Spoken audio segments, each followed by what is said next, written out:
Today we have handed over vehicles to all the cultural institutions that are officially gazetted.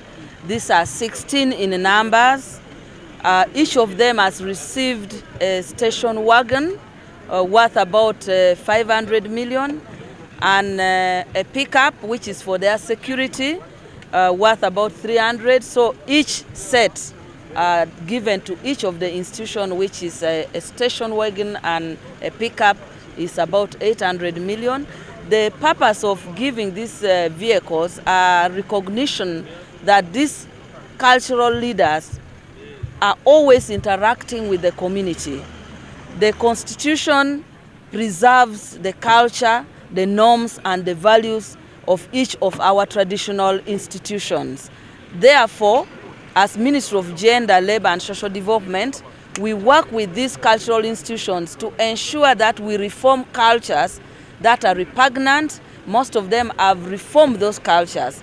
Most of them are preaching the gospel of household wealth creation development initiative. They are into land conflict mediation. They are handling issues to do with domestic violence, issues to do with the teenage pregnancies. So in other words, they are supporting government to do the work that government would have been done in each of their institutions. So that's why today we hand over this for them to be supported, and we are supposed to replenish this after every 5 years. And as you are aware, we also pay allowances for each of these cultural institutions at a monthly rate of 60 million for the 16 gazetted one. Honorable Minister, I want to understand, was it by mistake that Buganda missed this list? No, Buganda Kingdom has the similar amount of money that is supposed to be given. However, I visited the Katikiro. We agreed with them because they indicated that Buganda Kingdom has their methods and the culture that requires that certain provisions are done by the local people, by the kingdom's subjects. So we agreed with them that the money which is meant for Buganda Kingdom will be given to the kingdom at once, including the money for the vehicles, the 60 million cumulatively. Then they will handle it with the initiative that will not infringe on their culture, because they indicated that government or any other person cannot facilitate their king with a vehicle. So we have given them the money for all the accumulated financial year plus the vehicle, and we have handed the check to them. They now know how they are going to utilize that money. Is there any other institution, cultural institution in that fashion? No, all the cultural institutions have been facilitated in a similar way, but it's only Buganda Kingdom that requested that their culture and norms would not permit a monthly payment to their king, because their culture requires that it is the subjects of the king who should look after the kingdom, but the money from government can be utilized to undertake development initiative that the kingdom had already indicated in their work plan. On a personal note, Minister, how do you feel, you're a minister of UPC, doing such work when UPC abolished these traditional institutions? The work of government is a work that is done by anybody who is appointed a minister, and we serve Uganda as a country. So when we serve Uganda, we do not bring party affiliation to the service of the country. Thank you so much. On the poll of the Vice President of the Republic of Uganda, Honorable Minister of Labour and your staff present here, my brother cultural leaders, distinguished invited guests, ladies and gentlemen, it's an honor to me and a special privilege to stand before you on behalf of the distinguished cultural leaders here present. The cultural leaders are here in response to the very kind invitation of His Excellency the President to present them with the tools to enable them perform the duties that they are called upon. We stand very grateful to His Excellency for this gesture of love. We continue to appreciate the guidance and the support that His Excellency the President has rendered us. And we'd like to assure the President and all the people together that with the tools now available to us, we plan to do our best and to fulfill the mission for which we were elected by our people. Government eryatongoza abakulembeze bano ab'ennono mu tteeka eryo bw'oba olisomye liwa gavumenti obuvunaanyizibwa obw'okulaba nti abakulembeze bano baweebwa bye bakozesa mu mirimu gyabwe. Era etteeka eryo likirambikira ddala bulungi nti balina okuweebwa emmotoka n'emmotoka esobola okukozesebwa emirimu emirala, support car. So kye tukoze kiri mu mateeka, kiri mu tteeka eryakumyawo ebyobuwangwa eby'ennono zaffe. Ate ekyokubiri kyekyokuba nti gavumenti ekimanyi bulungi nti abakulembeze bano balina obuvunaanyizibwa bunene nnyo mu byenkulaakulana eby'ebitundu byabwe bye batwala, mu byenkulaakulana eby'eggwanga lyaffe lyonna, buli omu ng'asinziira ekitundu ky'atwala. So gavumenti n'ekiraba nti kisaanidde ng'oggyeko ekyokuba nti kiri mu tteeka, naye tusaanidde okulaba nti tubasobozesa okukola emirimu gyabwe. Abasinga ku bo baali baafuna obaolyawo emmotoka emyaka giyise ne mu 10. So emmotoka ze baasooka okuweebwa nga batuuzibwa tebaddangamu kuweebwa mmotoka yonna. So kino kikoleddwa okubongera amaanyi. Ate nga bwe mumanyi gavumenti erina programs zeetandise okukola ezeetaaga ffenna okukwatira awamu okukunga abantu baffe. Ne tukiraba nti abakulembeze bano ab'ennono balina kinene nnyo kye bakola ku nkulaakulana y'ebitundu. Era abasinga bwe batunuulira programs ze bakulembeza, programs ez'okusomesa abaana, programs ez'okulwanyisa endwadde, enkulaakulana mu bitundu. Kati tulina ne program nga parish development model eyeetaaga abantu baffe buli wonna we bali tubatuukeko nga tuyita mu maloboozi ag'enjawulo, amaloboozi agaffe aba gavumenti, amaloboozi aga banaddiini, abakulembeze mu ddiini, abantu gye bakuŋŋaanira, n'abakulembeze bano ab'ebyobuwangwa n'eby'ennono. So ekyo tukikoze, gavumenti nga tuyita mu cabinet yatuwa ekiragiro twongere ku nsako gye tuwa abakulembeze bano. Era omwaka oguwedde baggyibwa ku bukadde 5 bwe baali bafuna, ne tubongezaayo ne tubongera kati bali ku bukadde 6 obuweebwa abakulembeze bano.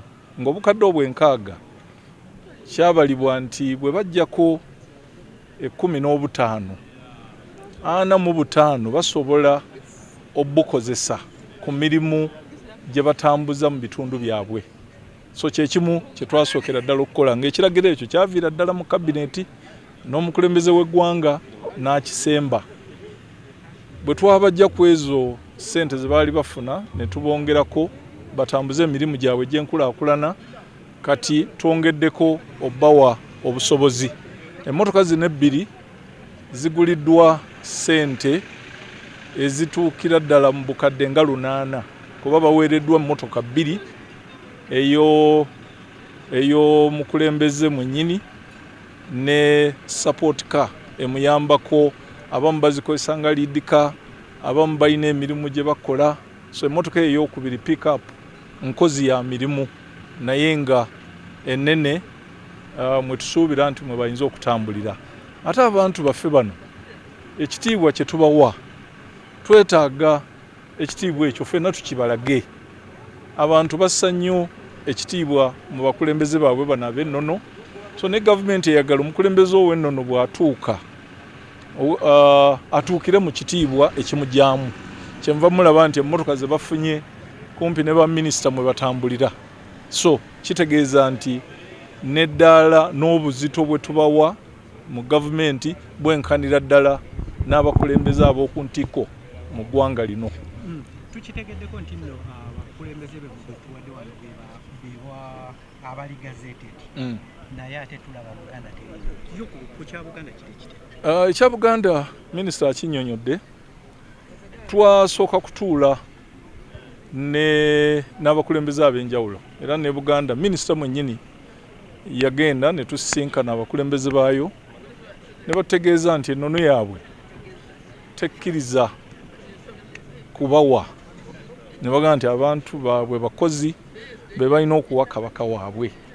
So ekyo ne tukirespectinga ne tugamba nti kati mutubuulire engeri ki gye tusobola okukolagana ne Buganda okwongera amaanyi mu mirimu gyabwe. Buganda bakoze omulimu munene nnyo ate mulungi mu kukunga abantu mu byenkulaakulana. Programs ez'enjawulo muze muziwulira. Programs ez'okusomesa abaana, programs ez'omwana omuwala okulaba nti omwana oyo omuwala atwalibwa nga kya muwendo aweebwa omukisa ogusoma n'okukendeeza ebyo byonna ebitera okutewaanya omwana oyo omuwala. Ebyenkulaakulana mu kulima emmwanyi, muwulidde kampeyini ya Buganda ey'emmwanyi terimba, ebyokulwanyisa endwadde nga siriimu. Buganda bakoze omulimu gw'amaanyi. So ne tugamba nti ne bwe tuba tetubawadde motoka oba kutona bintu ng'abamu bwe baalirowoozezza, tusigala tukolagana ne Buganda mu programs ez'enjawulo. So bwe baba nti balina program ye beetaaga gavumenti eyongeremu amaanyi, twakkiriziganya nti ekyo tujja kikola naye nga turespectinga n'ennono yaabwe. So y'ensonga lwaki mubaweereddwa emmotoka wano Buganda tebaddeemu. Naye tekitegeeza nti Buganda tekolagana na gavumenti, tekitegeeza nti Buganda teyagala gavumenti kyekoledde bannaabwe abalala. Tukolagana nabo mu programs nyingi. Mpozi obukulembeze obulala obutabadde wano bwe bwa abagwere. Abagwere okuva lwe eyali ikumbania waabwe lwe yafa babadde tebanakkaanya ani ikumbania wadde bali gazetted. So abagwere tutaddewo amaanyi ag'enjawulo okubatabaganya tulabe nti mu kiseera ekitali kyewala bakkiriziganya nga bayita mu bukiiko bwabwe batuwe ikumbania era naye kasita bamutuuza bwe bati mmotoka eyiye yesigaddeyo, ssente zaayo tuzirina, kaŋŋambe nti n'ogigula twagigula weeri ne pick-up ye weeri. Ekisigalidde kulaba nti tubatabaganya. Tukolaganye ne Interreligious Council era wenjogerera wano waliwo meetings ezigenda mu maaso mu bitundu ebyebugwere nga meetings ezo zikulemberwa aba Interreligious Council. Bishop Lwere asobola omutuukako ajja mutegeeza amaanyi ge tutaddemu mu kutabaganya ab'obwakabaka obwebugwere era bwe bakitereeza nabo tujja kukolagana nabo. So nga bw'ogambye emmotoka zino tuziwa abakulembeze abali gazetted oba obukulembeze obuli gazetted. Era omulala yenna bw'ajja mu mwaka ogujja n'aba cleared nga tupulaninga era nabo tubasobozese okukola omulimu gwabwe. Emotoka zino era muzirabye number plate zetuziwadde. Number plates ezo zeza motoka ez'obwannannyini. Etteeka n'okuwabulwa kwa Attorney General kugamba nti abakulembeze bano ab'ennono obuyinza bwonna obw'Obwakabaka oba ekitundu kyatwala buli mu ye ng'omuntu. Era n'emmotoka zino ekiseera bwe kinaatuuka nga tumaliriza emisoso gyonna bajja bawa kaadi zaabwe, emmotoka ezo zaabwe ng'abakulembeze si za gavumenti. Era n'okuzirabirira okukola saavisi, amafuta, ebyo byonna kati Obwakabaka bwabwe bwe bujja okutwala obuvunaanyizibwa obwo. Naye era mbagambye nti gavumenti already ekyo twali tukisuubira, kyetuva twalinnyisa n'ensako yaabwe neva ku ssente ze baali bafuna ne zeeyongerako. So kitegeeza nti bwe banaaba bakola emirimu gyabwe tebajja kuba bubi nnyo nti balemererwa okufuna eziteekamu amafuta, balemererwa okulongoosa mmotoka ezo bwe ziba zeetaaga okulongoosa. Tulowooza nti ekyo kijja kusoboka. Ate n'ekirala kye mmanyi, ffe abantu be bakulembera tulina obuvunaanyizibwa era ne mu tteeka okuwanirira abakulembeze baffe bano.